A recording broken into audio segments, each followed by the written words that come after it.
हे विदारक चित्र देशातील सर्वाधिक श्रीमंत राज्याचा लौकिक मिरवणाऱ्या महाराष्ट्रातल्या अस्थिव्यंग शाळेतलंय.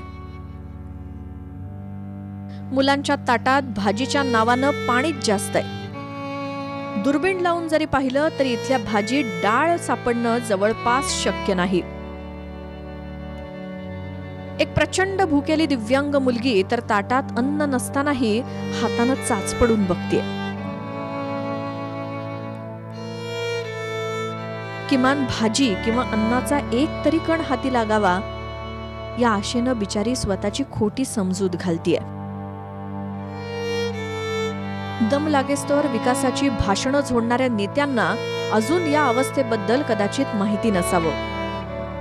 धाराशिव जिल्ह्याच्या तुळजापूर तालुक्यातील होर्टीमधली ही अस्थिव्यंग निवासी शाळा आहे. अन्नाविना ताट आहेत. किचनमध्ये फक्त एकच हंडा, तेल नसलेली रिकामी पिशवी आणि दारं नसलेली स्वच्छतागृह. सरकारनं याला भलेही निवासी शाळेचं नाव दिलं असलं तरी प्रत्यक्षात हा कोंडवाडाच आहे. जन्मतःच दिव्यांग मुलांचा शिकून स्पर्धेच्या जगात निभाव लागावा यासाठी धाराशिव जिल्ह्यात जवळपास 15 सरकार अनुदानित दिव्यांग निवासी शाळा आहेत. महाराष्ट्र सरकारच्या दिव्यांग कल्याण विभागाच्या माध्यमातून या शाळा चालवल्या जातात. मुलांचं परिपूर्ण पोषण, शिक्षण आणि निवास यासाठी सरकार अनुदान देतं. त्याशिवाय कर्मचाऱ्यांचे पगार, इमारतीचं भाडं, वेतनेतर अनुदान सुद्धा दिलं जातं. पण दिव्यांगांच्या ताटातला घास चोरण्यास आपण मागे नाहीत ही गोष्ट ही शाळा पाहिल्यावर समजते. खून, बलात्कार, दरोडे टाकून तुम्ही तुरुंगात गेलात तरी तिथं तुम्हाला या शाळेहूनही चांगलं अन्न जेवायला मिळेल. इतकी भीषण स्थिती इथली आहे.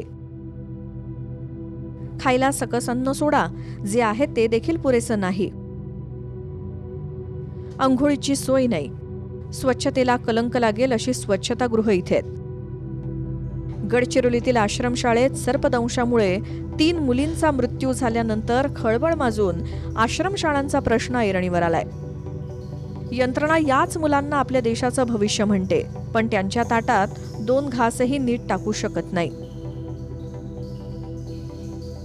शिंदेंच्या शिवसेनेचे संजय शिरसाट हे समाज कल्याण खात्याचे मंत्री आहेत आणि त्याच पक्षाचे प्रताप सरनाईक धाराशिवचे पालकमंत्री आहेत. दुसरीकडे विकासासह ट्रान्सफॉर्मरसाठी सत्तेत जाण्याची चर्चा असलेले ओमराजे निंबाळकर देखील याच धाराशिवचे खासदार आहेत. शिवाय विरोधात असताना दिव्यांगांचा कैवार घेत गावोगाव हिंडणारे बच्चू कडू सुद्धा आता सत्तेच्या बंगल्यात आरामात राहत आहेत. मुद्दे, माणसं, योजना आणि आश्वासनं ही फक्त सत्तेसाठीच्या कुबड्या असतात हे वारंवार आपली यंत्रणा सिद्ध करते.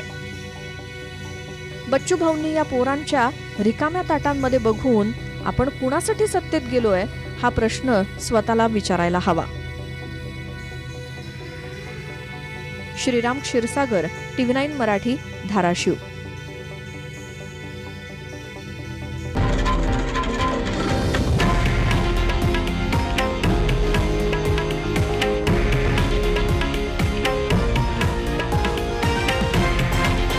हे आहे देशातील नंबर 1 न्यूज नेटवर्क आणि आपण पाहत आहात TV9 मराठी, एकमेव.